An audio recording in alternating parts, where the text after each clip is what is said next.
Selamat datang di channel YouTube Cendekia. Jangan lupa like, komen, dan subscribe.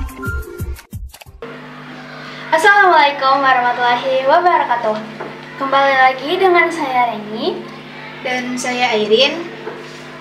Kali ini kita berdua kedatangan tamu spesial. Kalau boleh tahu siapa namanya?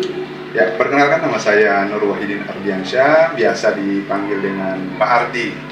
Saya adalah kepala sekolah dari SDIT Az-Zahra. Kebetulan ini kita satu wilayah dengan rumah sekolah Cendekia, dan pada saat ini kita mencoba membangun program untuk saling berbagi, saling membangun untuk kemajuan pendidikan di Indonesia. Keren sekali ya. Jadi kami berdua dari kelas 6 bahasa. Kami berdua juga salah satu murid dari klub broadcast Cendekia. Jadi menurut Bapak pas datang ke sini itu bagaimana sih kesan-kesannya? Kesan pertama, first impression saya pada saat saya masuk, saya lihat, wow, bersih, luar biasa. Pasti suatu sekolah yang bersih pasti tergantung dari apa program yang ada di sekolah itu. Kemudian bagaimana kurikulum itu dibentuk, kemudian disusun untuk bagaimana sekolah itu bisa bersih. Jadi kesan pertama dari masuk di sekolah ini, saya bilang sekolah ini bersih, pasti semuanya teratur. Wah, gitu. Kalau boleh tahu, menurut Bapak perbedaan dari sekolah ini dan sekolah Bapak itu kayak gimana sih? Apakah ada sesuatu perbedaan yang sangat jelas? Oh ya, jadi semua sekolah itu punya kekhasan masing-masing. Tergantung dari visi, misi dari sekolah itu, apa yang mau dibentuk.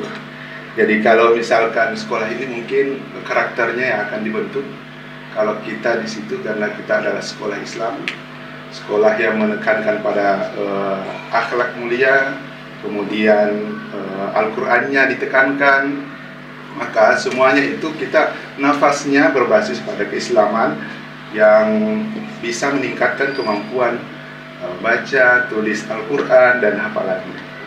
Kalau perbedaan yang signifikan, sebenarnya kita punya tujuan pendidikan yang sama sebenarnya di Indonesia ini.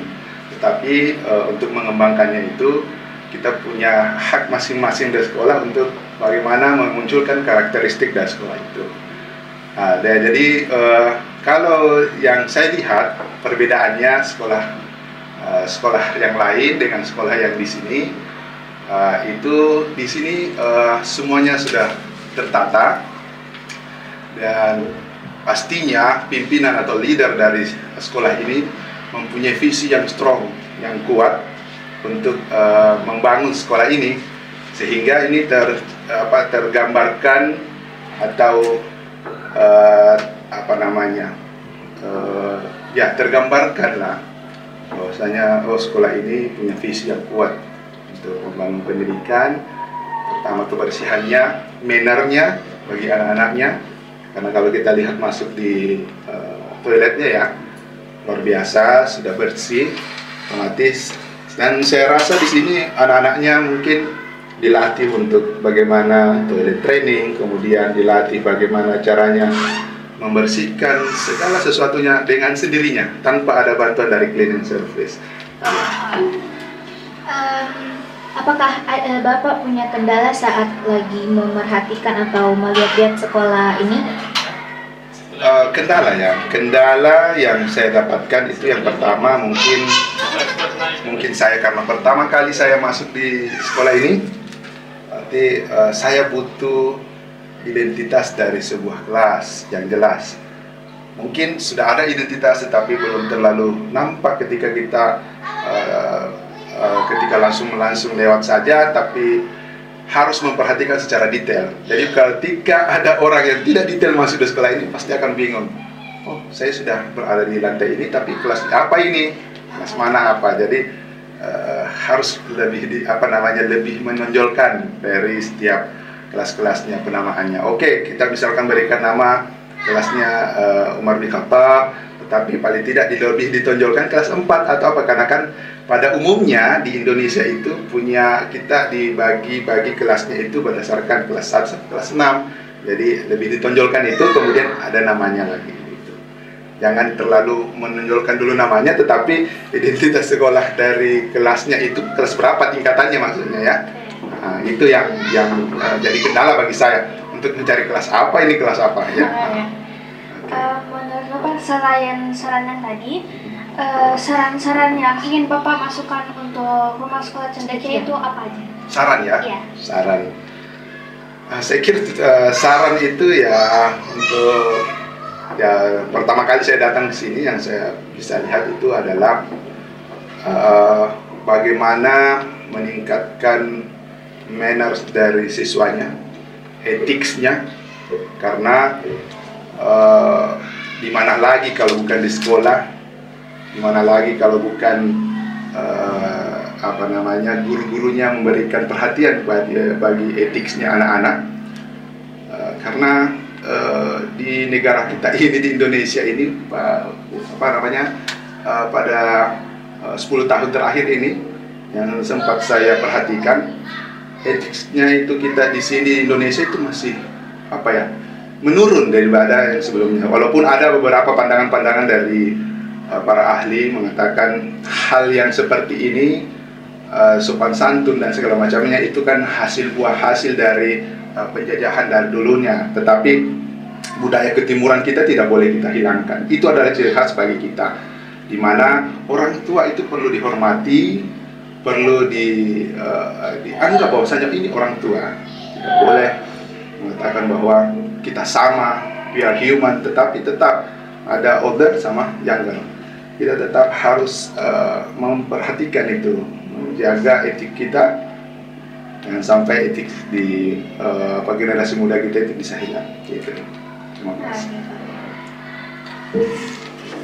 Tadi Bapak juga sudah memperhatikan di kelas apa saja, kalau boleh tahu? Kalau saya ditugaskan pada kesempatan kali ini, saya itu di kelas 4. Saya kurang lupa nama lengkap dari kelasnya itu, tapi intinya saya di kelas 4. Dan pada umumnya memang di kelas 4 itu, karena saya orang yang sangat memperhatikan, saya risih ketika etik dari seorang anak itu hilang ketika saya ya. Jadi anak saya pun di rumah saya selalu tekankan itu, kemudian anak-anak di sekolah saya untuk menjaga etika kepada anak-anak kita agar bisa menjaga etika itu dimanapun itu berada. Jadi saya di kelas 4 tadi selama kurang lebih 60 menit bersama dengan Ibu Arta ya namanya. Wahda ya betul. Saya sempat mengobservasi mulai dari pertama, pendahuluan dari pembukaan dari kelasnya, kemudian di akhirnya. Oh ya, pertama ya, mungkin ada tambahan sedikit terkait dengan saran di sekolah ini. Mohon maaf saya baru teringat, di mana yang saya dapatkan itu adalah kedisiplinan. Saya anggap ini mungkin adalah rumah sekolah cendekia, tetapi tidak terlepas dari hal yang namanya disiplin perlu ditingkatkan. Kedisiplinan ketika bukan hanya saja kedisiplinan untuk hal-hal yang berupa kebersihan dan segala macamnya di kelas atau di ruangan-ruangan, tetapi saya juga sangat menghargai waktu. Jadi ketika saya itu sudah mempunyai jadwal jam sekian sampai jam sekian dan agak molor, itu juga saya serasa risih dengan hal itu. Jadi itu menjadi saran buat saya. Terima kasih. Oke, itu tadi podcast kita dengan tamu kita. Sampai jumpa lagi di podcast Klub Cendekia ya teman-teman. Wassalamualaikum warahmatullahi wabarakatuh. Sampai jumpa.